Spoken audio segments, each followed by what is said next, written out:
Hello दोस्तों, welcome to our channel Pathfinder for NET JRF. तो आइए दोस्तों, हम अपनी आगे की सीरीज स्टार्ट करते हैं। आज हम आपके लिए लेकर आए हैं नदी द्वारा निर्मित स्थलाकृतियों से संबंधित क्वेश्चंस आंसर। इससे पहले हम दोस्तों देखते हैं, अगर आप जून 2023 के लिए प्रिपरेशन कर रहे हैं तो इसके लिए हमारे नए बेस स्टार्ट हो रहे हैं। इसमें हम नेट जेआरएफ, सेट, पीजीटी और फर्स्ट ग्रेड स्कूल व्याख्याता और कॉलेज लेक्चरर के लिए आप अप्लाई कर सकते हैं। नेट जेआरएफ पैक में आपको 1 ईयर सब्सक्रिप्शन के साथ पेपर 2 ज्योग्राफी प्लस पेपर 1 आपका जनरल पेपर होता है। उसके लिए आपको live classes with recorded classes मिलेंगी, 17 बुकलेट विद हार्ड कॉपी मिलेंगी, test series topic wise plus full test मिलेंगे, प्रीवियस ईयर पेपर्स मिलेंगे। उसके लिए दोस्तों आपको मात्र 3500 रुपये फीस पे करनी होगी दोस्तों, बहुत ही कम फीस है। साथ ही आपको आरपीएससी फर्स्ट ग्रेड के लिए भी नए बेस स्टार्ट हो रहे हैं ज्योग्राफी सब्जेक्ट के लिए। इसमें आपको सब्सक्रिप्शन मिलेगा एक टिल एग्ज़ाम, तथा जब तक कि आपकी एग्ज़ाम नहीं हो जाती जब तब तक आप इस ऐप पर विजिट कर सकते हैं और क्लासेस देख सकते हैं। इसमें आपको लाइव क्लासेस मिलेगी with recorded classes, 6 booklet with hard copy मिलेंगी, test series topic wise plus full test मिलेंगे, प्लस प्रीवियस ईयर पेपर्स मिलेंगे। इसके लिए आपको मात्र 3100 रुपये फीस पे करनी होगी दोस्तों।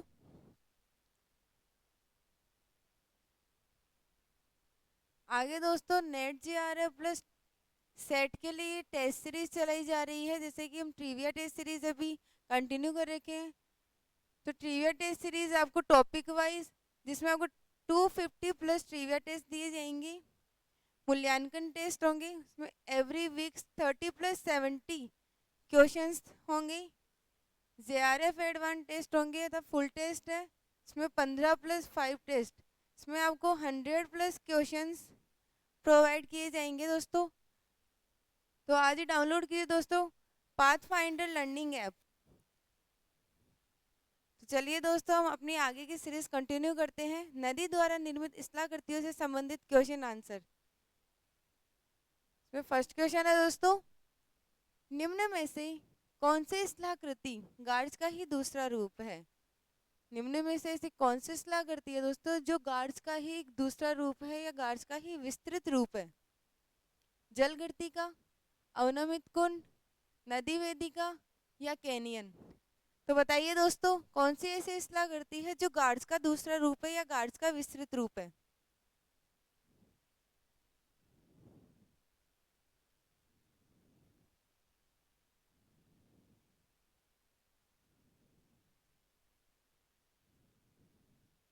चलिए दोस्तों, देखते हैं इसका आंसर।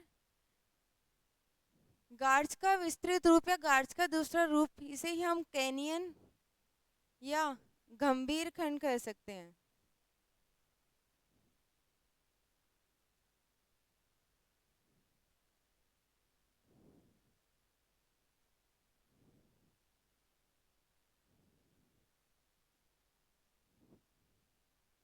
तो इसका आंसर हो जाएगा दोस्तों कैनियन।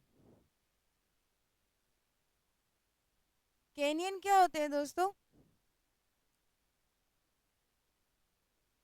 नदी द्वारा निर्मित स्थलाग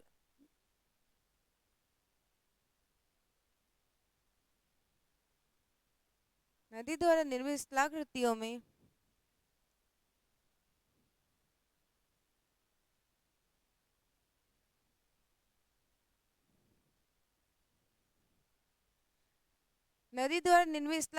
में जब नदी लंबवत अपरदन करती है तो गहरी अर्थात संकरी घाटियों का निर्माण करती है, उसी को हम वी आकार की घाटी कहते हैं। तो उसी वी आकार की घाटी में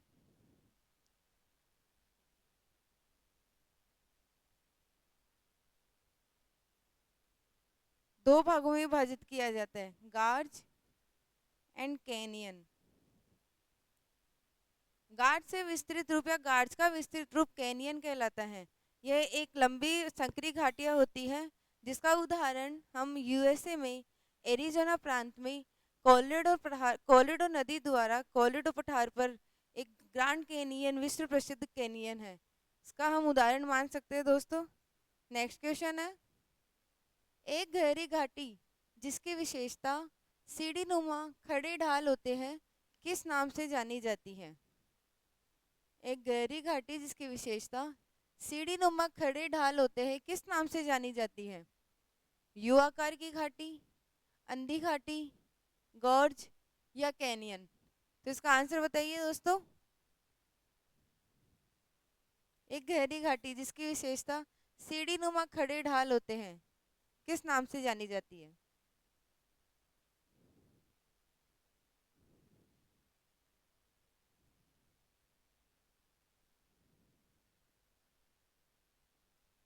तो इसका आंसर है दोस्तों गॉर्ज। अभी हमने देखा था वी आकार की घाटी में दो भाग होते हैं, एक होता है गार्ज और एक होता है कैनियन। तो सीढ़ी नुमा खड़े ढाल को हम गार्ज कहते हैं। इसका एग्जाम्पल हम भारत में गंगा नदी के तट पर तक गंगा नदी द्वारा हरिद्वार में एक गार्ज का निर्माण किया जाता है। गंगा नदी द्वारा निर्मित हरिद्वार में गार्ज का निर्माण।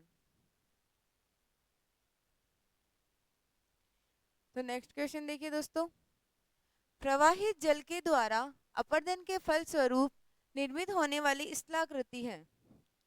प्रवाहित जल के द्वारा अपरदन के फलस्वरूप निर्मित होने वाली स्थलाकृति है। अवनमित कुंड, डेल्टा, जलोढ़ पंख या प्राकृतिक तटबंध? प्रवाहित जल था इसको नदी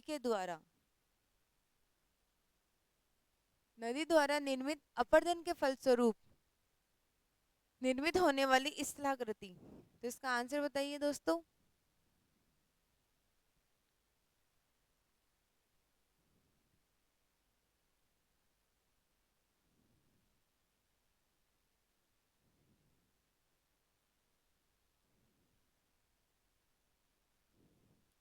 तो इसका आंसर दोस्तों अवनमित कुंड।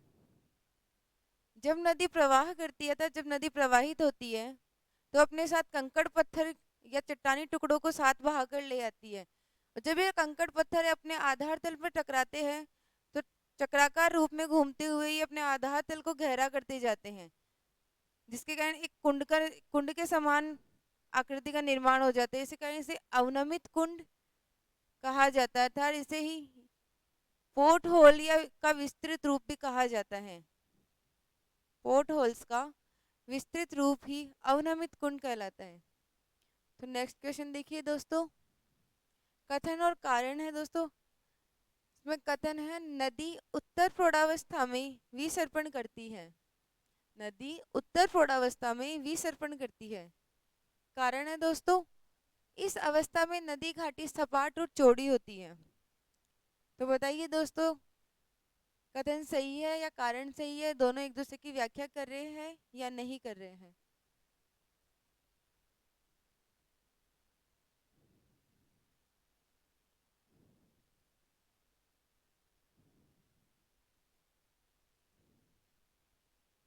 देखते हैं दोस्तों।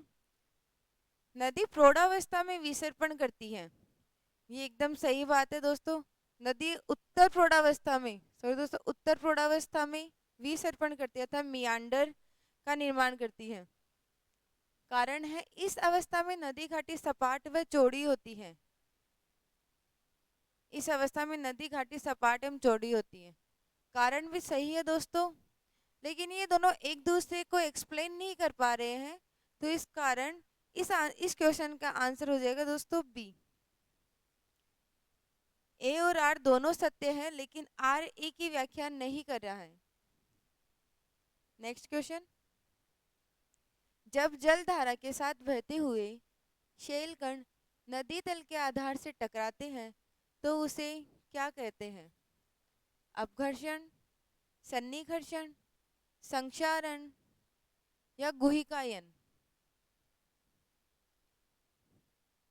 तो बताइए दोस्तों, जब जल धारा के साथ बहते हुए शैलखंड नदी तल के आधार से टकराते हैं तो उसे कहते हैं?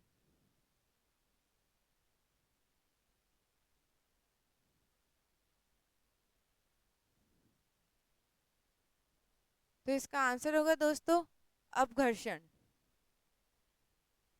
जब नदी के साथ चट्टानी टुकड़े प्रवाहित होते हैं तो ये आधार तल पर टकराकर अपने आकार को छोटा कर देते हैं, उसी को हम अपघर्षण कहते हैं। और सन्नी घर्षण होता है दोस्तों जब चट्टानी टुकड़े अपने मार्ग में अपने ही साथ तथा एक दूसरे से टकराकर अपने आकार में परिवर्तन कर लेते हैं या फिर अपने आकार को छोटा कर लेते हैं, उसी को हम सन्नी घर्षण कहते हैं। संक्षारण दोस्तों हमने प्रीवियस वीडियो में भी देखे थे कि संक्षारण क्या होता है, अर्थात घोलीकरण। संक्षारण में जब जल में या चट्टानी टुकड़े मिल अतः एक दूसरे से मिल जाते हैं या फिर उनका विलयन हो जाता है, उसी को हम संक्षारण कहते हैं। नेक्स्ट क्वेश्चन, उत्खात भूमि का एक अच्छा उदाहरण है।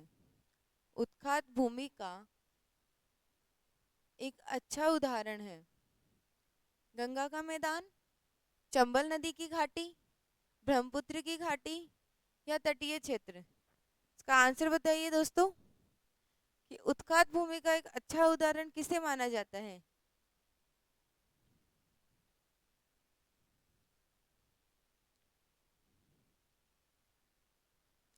तो इसका आंसर होगा दोस्तों चंबल नदी। उत्खात भूमि अर्थात बेडलैंड, ये एक अनुपजाऊ भूमि होती है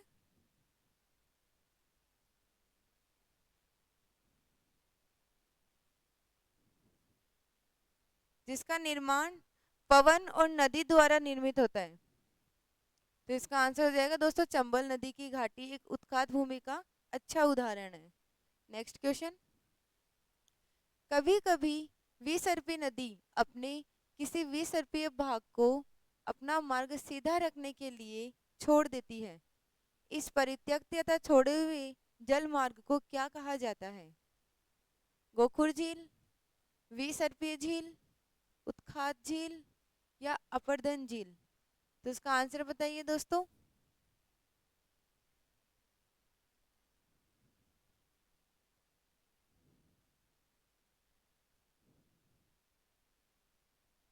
तो इसका आंसर है दोस्तों गोखुर झील। कैसे दोस्तों देखिए, जब नदी पर्वतीय भाग से मैदानी भाग में प्रवेश करती है तो इसके ढाल में कमी आ जाती है। ढाल में कमी के साथ इसके वेग में भी कमी आएगी, जिससे इसके भार वहन क्षमता में भी कमी आती है। और मैदानी भाग में प्रवेश करने के बाद यह नदी एक विसर्पा या सर्पिलाकार मार्ग का निर्माण करती है, जिससे एक भाग पर तो यह अपना अपर्दन करती है तथा दूसरे भाग पर उसी मलबे को जमा करती जाती है। तो एक समय पश्चात जब यह नदी अपर्दन करते हुए तो निक्षेपण करते हुए दूसरे मार्ग से मिल जाती है, तो ये एक अतिरिक्त भाग नदी नदी से परित्यक्त नदी द्वारा छोड़ दिया जाता है। इसी को हम गोखुर झील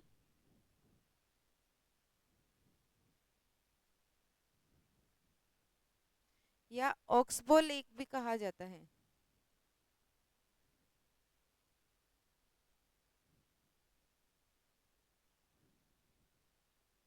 तो इसका आंसर हो जाएगा दोस्तों गोखुर झील, अर्थात गाय के खुर के समान निर्मित।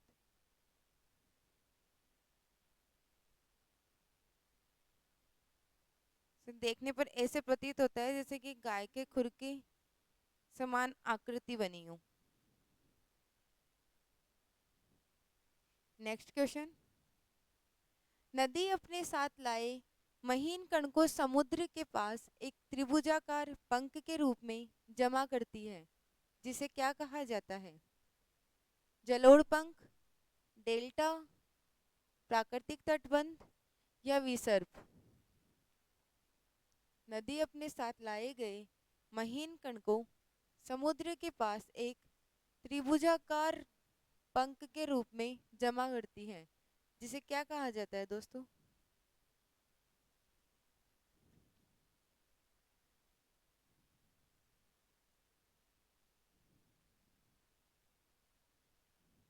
तो इसका आंसर देखिए दोस्तों, इसका आंसर हो जाएगा डेल्टा। त्रिभुजाकार पंख के रूप में डेल्टा का निर्माण होता है। कैसे? जैसे कोई नदी प्रवाहित हो रही है, जब ये अपने मुहाने तक तथा समुद्र तक पहुंचती है, तो पर्वतीय भाग से गुजरने के बाद मैदानी भाग में आते समय आने के पश्चात इसके मार्ग में कमी आती, इसके वेग में कमी आती है, अर्थात इसकी गति मंद हो जाती है, जिससे यह एक त्रिभुजाकार आकृति के रूप में त्रिभुजाकार आकृति का निर्माण करती है। इसी को हम डेल्टा कहते हैं।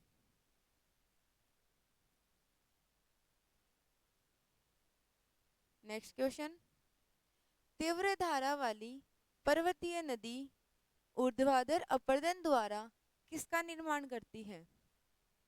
वी आकार की घाटी, नदी विसर्प, गुम्फित गुफा या गोखुर झील? तो इसका आंसर बताइए दोस्तों। ऊर्ध्वाधर अपरदन द्वारा। तीव्र धारा वाली पर्वतीय नदी ऊर्ध्वाधर अपरदन द्वारा किसका निर्माण करती है?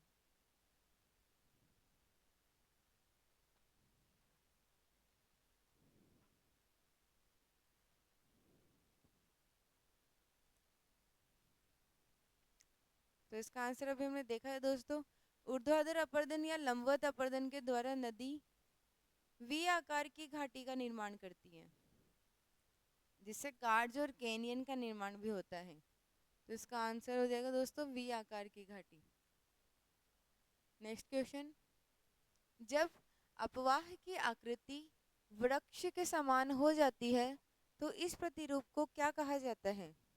जब अपवाह की आकृति वृक्ष के समान हो जाती है तो इसको हम क्या कहते हैं?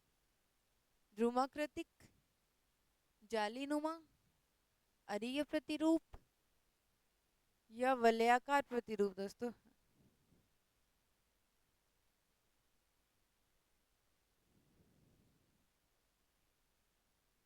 बताइए दोस्तों इसका आंसर। वृक्ष के समान। कौन से अपवाह की आकृति वृक्ष के समान हो जाती है? ध्रुमाकृतिक, जालीनुमा, अरीय या वलयाकार?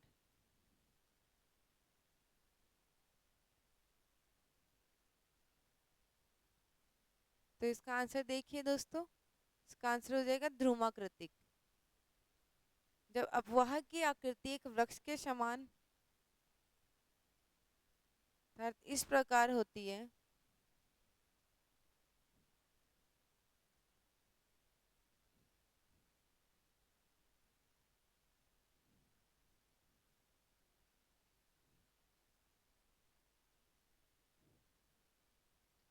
तो इसे हम ध्रुमाकृतिक प्रतिरूप कहते हैं।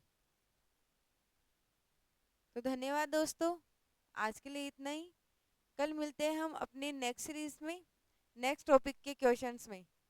जब तक कि आप ऐसे ही अपनी तैयारी में लगे रहिए और फुल कॉन्फिडेंस के साथ अपनी प्रिपरेशन पर ध्यान दीजिए। तो धन्यवाद दोस्तों।